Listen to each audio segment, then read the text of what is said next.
वर्षादायी शंख, भगवान शिव जी की कथाएं, शिक्षाप्रद कथा।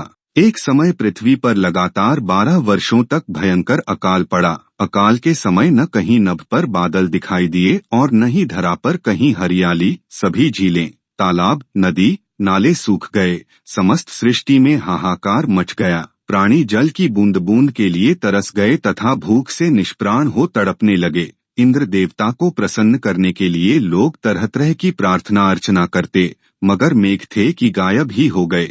किसान अपनी सोने जैसी धरती के बंजर हो जाने के भय से हर समय प्रार्थना में लीन रहते। सूर्य अपने प्रकाश को जिसे अग्नि के रूप में धरती पर डाल रहा था, उससे समस्त जीव जंतु अकाल मृत्यु को प्राप्त होने लगे। भयंकर गर्मी में एक किसान ने अचानक अपने खेतों में हल जोतना शुरू कर दिया। संयोगवश शिव पार्वती भ्रमण करते हुए वहां आ पहुंचे। कमजोर शरीर वाले उस किसान को बंजर धरती पर हल चलाते तथा पसीने से लथपथ हुए जब माता पार्वती ने देखा तो उनका हृदय पसीज गया। वह सोचने लगी, यह किसान बिना जल के धरती पर हल क्यों चला रहा है? जब तक अकाल की स्थिति है, हल चलाने का कोई औचित्य नहीं होगा। इसी सोच में डूबी माता पार्वती से शिव बोले, पार्वती, क्या सोच रही हो? पार्वती बोली, देव, पिछले कई वर्षों से अकाल पड़ा हुआ है। बिना बारिश के इस बंजर धरती पर कुछ भी तो नहीं उगेगा। फिर इस किसान को क्या पड़ी है जो इस भयंकर गर्मी में धरती पर हल चला रहा है? इससे वह स्वयं भी परेशान हो रहा है तथा बेचारे भूखे प्यासे बैल भी परेशानी में हैं। क्या इस किसान को लगता है कि वर्षा होगी? शिव बोले, नहीं, इसे कोई पूर्वाभास नहीं है कि वर्षा होने वाली है।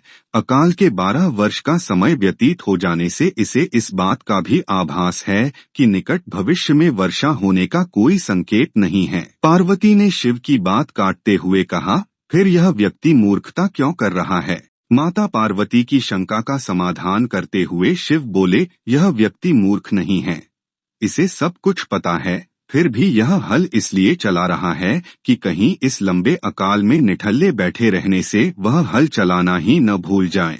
शिव का उत्तर पाकर माता पार्वती उस किसान के कष्टों के निवारण का उपाय ढूंढने लगी। माता जानती थीं कि भगवान शिव जब भी अपना वर्षादायी शंख बजाते हैं तो वर्षा होने लगती है। उन्होंने शिव से कहा, प्रभु, किसान यह सोचकर कि कहीं वह हल चलाना ही न भूल जाए, कितना कष्ट उठाकर हल चला रहा है, लेकिन आपने भी तो इतने वर्षों से अपना वर्षादायी शंख नहीं बजाया है। कहीं ऐसा न हो कि आप भी शंख बजाना भूल जाएं। नहीं पार्वती, ऐसा कैसे हो सकता है? शिव तपाक से बोले, मैं शंख बजाना भला कैसे भूल सकता हूँ?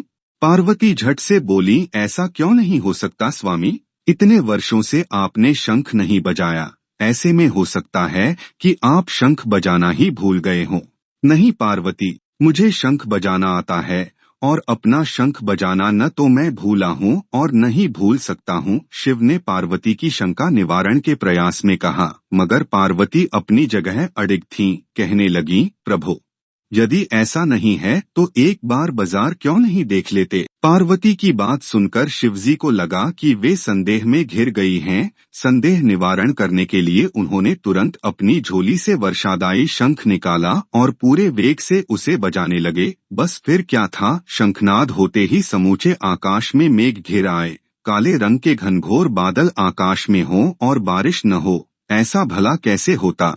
शिव पूरे वेग से शंखनाद करते रहे और मेघ भी पूरे जोर से बरस पड़े। देखते देखते मूसलाधार बारिश होने लगी। समूची धरती जलमग्न हो उठी। इतनी बारिश हुई कि सारी धरती की प्यास बुझ गई। किसान नाचने लगे। मानव ही क्या, पशु पक्षी भी शिवजी की इस कृपा से धन्य हो उठे। माता पार्वती इस समूचे संसार की प्रसन्नता से गदगद हो उठी। माता पार्वती, जो अपनी व्यवहार कुशलता के कारण पृथ्वीवासियों को संकट से बचाने के कारण ही जगदम्बा कहलाईं, वे शिवजी से मुस्कुराते हुए बोली, स्वामी, आप तो सचमुच भोले भंडारी हैं।